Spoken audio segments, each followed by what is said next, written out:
Olá, seja bem-vindo a mais um fechamento de mercado na Levante, comigo, Flávio Conde.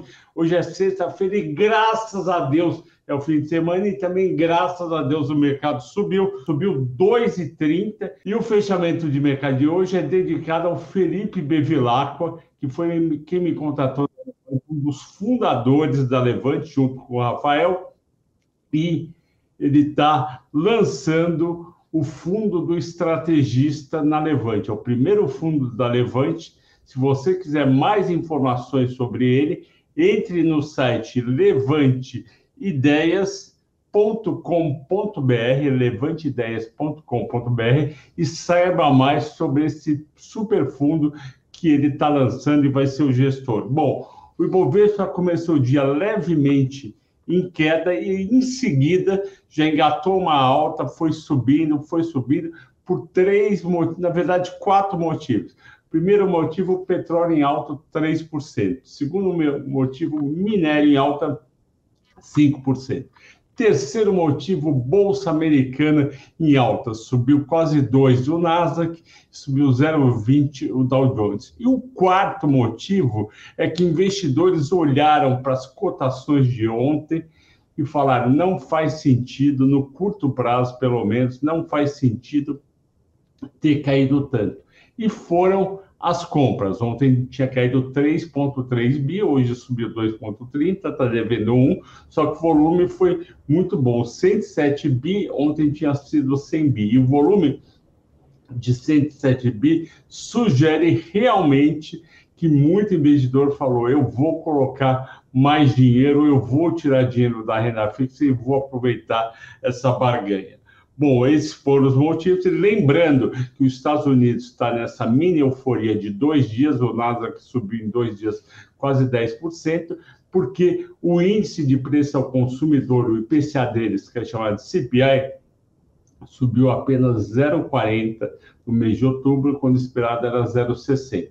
0,40 anualizado dá 4,8. Eles começaram a imaginar que a inflação americana nos próximos 12 meses realmente vai para 4,80, 5 ou 4. Obviamente, petróleo e alimentos têm que ajudar, mas como eles já subiram bem, já começou a cair um pouco de alimentos, commodities no exterior, e o petróleo parou de subir, está abaixo dos $95, principalmente o WTI, que é o deles, que está $86, então eles estão animados. Tomara, isso vai ser bom também para a Bolsa brasileira e para o fluxo de recursos, porque quando lá está caindo muito, é difícil vir muito dinheiro. Então, para cá. Então, lá, melhorando, é mais provável que venha dinheiro para cá. Bom, o dólar fechou a 5,34, caiu 6 centavos.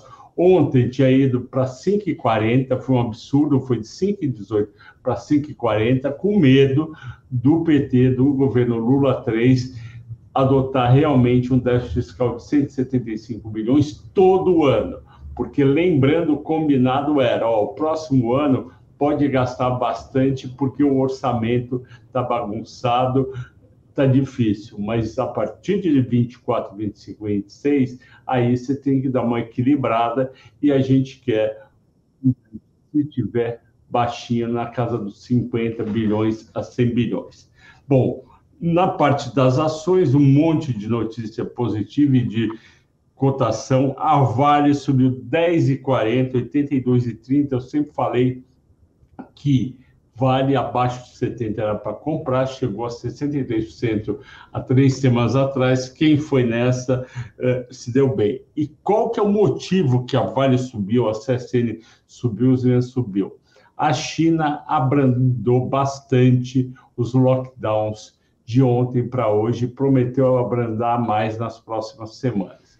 Então, como o minério de ferro estava com pouca demanda das siderúrgicas chinesas, porque elas estavam vendendo pouco, ainda estão vendendo pouco por causa do lockdown, só a indústria automobilística que está indo bem por conta de promoções, e a indústria imobiliária não está bem, o setor imobiliário lá ainda está digerindo um monte de lançamentos. Só que, terminando os lockdowns, a economia chinesa volta a pegar tração e tudo volta a vender no nível normal e, portanto, o aço também e, por tabela, o minério de ferro. Então, graças a Deus, a Vale se recuperou e é uma baita empresa. Petrobras, 3,30 de alta, R$ 27. Também parece que esse é o patamar de curto prazo dela após a eleição do Lula. E não perca amanhã no mata-mata das 14 horas. Eu fiz 2 exercícios simultâneos. Eu peguei as declarações do Lula dizendo que vai cortar dividendos para o mínimo e vai investir em refinarias e que ele vai abrasileirar o preço dos combustíveis. E o que eu fiz? Eu cortei o preço dos combustíveis para o ano que vem, de todos os produtos da Petrobras, em 10% e 20%.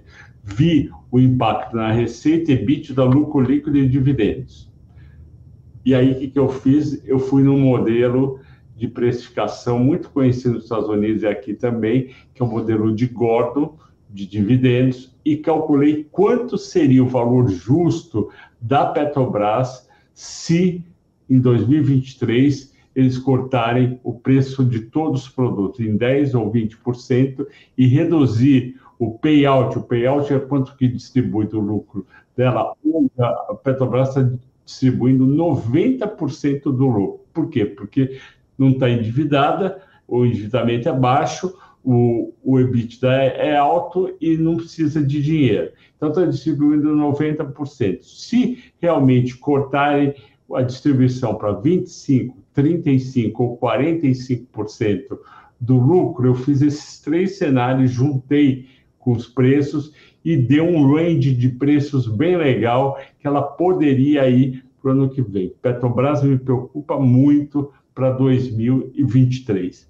Itube, não entendi essa queda no fim do dia, de 3,20, deu um baita resultado, eu vou falar depois. Bradesco subiu 1,60, o resultado do Bradesco foi fraco, principalmente perto de Itaú e Banco do Brasil. Também me entendi, o Banco do Brasil cai 2% hoje. Hoje, realmente, esses 3 bancos foram contra os fundamentos. Isso acontece porque tem um dia ou outro da semana, tem aquele dia que a força de compradores e vendedores fazendo posições de long e short dentro do setor acaba passando em relação aos fundamentos. Destaques de alta, CSN 16,20, o papel estava lá embaixo por conta do minério de ferro, muito bem. JBS 11,90 por resultados. Braskem 10,50, também estava muito baixo, 31, e Uzi Minas por causa do minério. Destaques de baixa. Magalu caiu 14%, 3,42. Eu achei a queda exagerada. Os resultados não foram ruins, mas foram pouco animadores. E aí eu acho que o pessoal se tocou que não ia recuperar tão alto, saiu vendendo. Local Web 10,60, COG 100%, naquela linha que já estavam batendo em Dux, B3 menos 5, achei completamente errado, visto que a B3 vai se favorecer muito por conta do volume, pode ser que tenha alguma coisa lá dentro, às vezes acontece e poucas pessoas ficam sabendo. Vamos falar do resultado de Itaú, Magalu e IRB com um pouco mais de detalhe para vocês entenderem o que aconteceu. Vamos lá. Produto bancário do Itaú, que é a receita do Itaú, foi 36 bilhões e meio, cresceu 16% em um ano. 16. O Bradesco cresceu bem menos que isso. Custo do crédito principal é despesa para devedores duvidosos, ou seja, você vira, olha o quanto estão devendo para você, para o banco, e você pega aqueles atrasados em mais de 90 dias e fala, boa parte eu não vou receber, e você faz uma provisão. Essa provisão cresceu 6%, 5,9%, de 7,8 bi no segundo TRI para 8,2. E em relação ao ano passado, subiu de 5,5% para 8,2%, 49%. Isso foi no Itaú.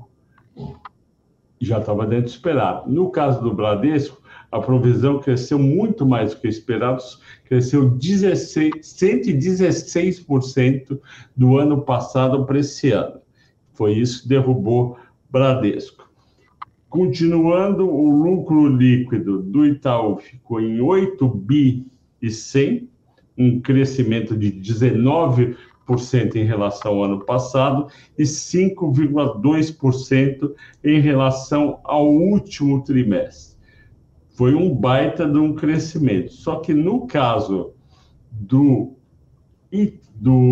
voltando, corta aí, mas no caso do Bradesco, o Bradesco teve um lucro líquido de apenas 5,2 bi e caiu 22% em relação ao ano passado. Então, olha a diferença. Itaú 8 bi, Bradesco 5 bi 200. Itaú cresce o lucro líquido em um ano 19% e Bradesco cai 22%. Eu já tinha avisado para vocês naquele mata-mata, naquele vídeo de fevereiro, Santander, Bradesco, Itaú e Banco do Brasil, que o ano era do Itaú e do Banco do Brasil, principalmente do Banco do Brasil. E o Itaú foi muito bem, ganhou dinheiro em todos os mercados, só teve aquele aumento que eu falei da provisão para devedores duvidosos, e ele está cotado hoje, o PL dele, na casa de 8 vezes o lucro. A média histórica dele é 11 vezes. Então, o Itaú está realmente barato e as ações do Itaú estão cotadas a 160% do valor patrimonial, quando a média histórica é 210%.